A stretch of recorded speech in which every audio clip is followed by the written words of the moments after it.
என்னுடைய செயலும் சிந்தனையிலும் இந்த சமூகத்துக்கு பயனுள்ளதாக இருக்குன்னு நினைக்கிறவங்க மட்டும் இந்த மூவேந்தர் மீடியாவை சப்ஸ்கிரைப் பண்ணிவிட்டு பெல் ஐக்கான் ஆல் கொடுத்து வந்து ஃபாலோ பண்ணிக்கோங்க. மூவேந்தர் மீடியாவுக்கு உதவணும்னு நினைக்கிற உறவுகள் கீழே கொடுக்கப்பட்டுள்ள வாட்ஸ்அப் நம்பருக்கு தொடர்பு கொள்ளுங்கள். நன்றி.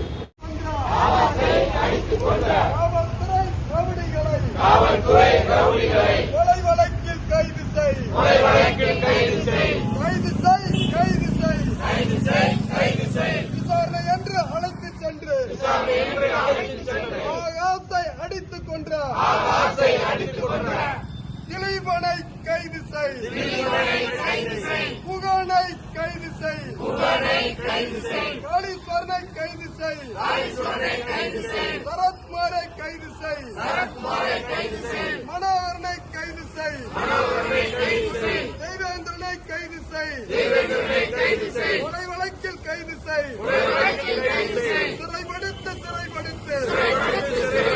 ஆகாசின் படுகொலைக்கு காரணமான கைவர்களை 16 கொலையாளிகளை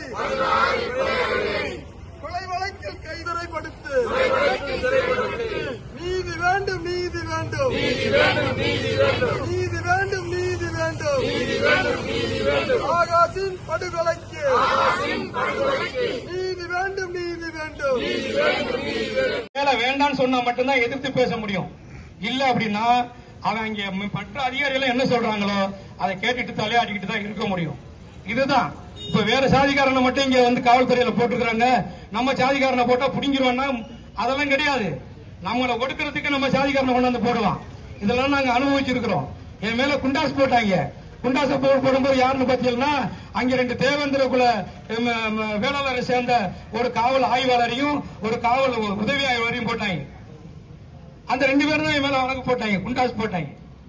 அப்ப ஏன் அப்படின்னா வேற யாராவது இருந்து கருணாநிதி மேல வழக்கு போட்டா நம்ம மேல அவனு வழக்கு போடுவான் அப்படிங்கிற ஒரு காரணத்துல வச்சு எந்த ஜாதியை வச்சு ஒடுக்கணுங்கிற ஒரு ஜாதியை ஒண்ணு இங்க வைப்பான். இதுதான் நம்ம பார்த்திருக்கிறோம்.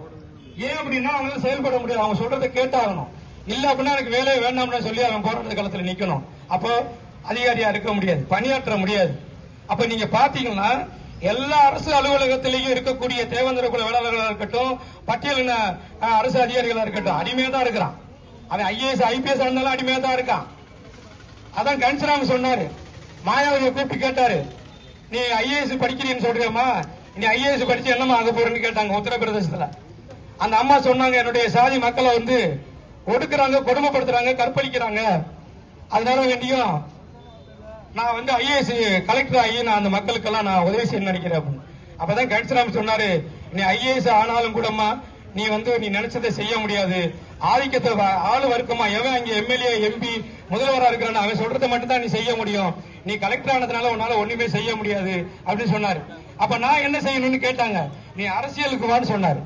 நீ அரசியலுக்கு வா, நீ MLA MP ஆகு, நீ அதிகாரத்தை கைப்பற்று, அப்பதான் நீ வந்து உன்னுடைய நினைச்ச உன்னுடைய மக்களுக்கு நீ செய்ய முடியும்னு சொன்னாங்க.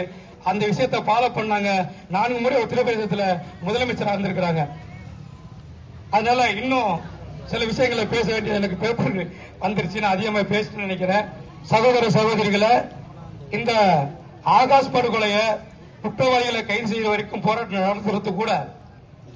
நடத்துறதோட மட்டும் நம்ம விட்டு விடாமல் இதற்கு பிறகாவது நாம் அனைவரும் சிந்தித்து யாருக்கு மிகப்பெரிய ஒரு ஆயுதம் வாக்கு சீட்டை யாருக்கு பயன்படுத்த வேண்டும், அதை எப்படி பயன்படுத்த வேண்டும் என்று சிந்தித்து நீங்கள் எல்லாம் வாக்களிக்க வேண்டும் என்று கூறி வாய்ப்புக்கு நன்றி கூறி விடைபெறுகிறேன். நன்றி, வணக்கம்.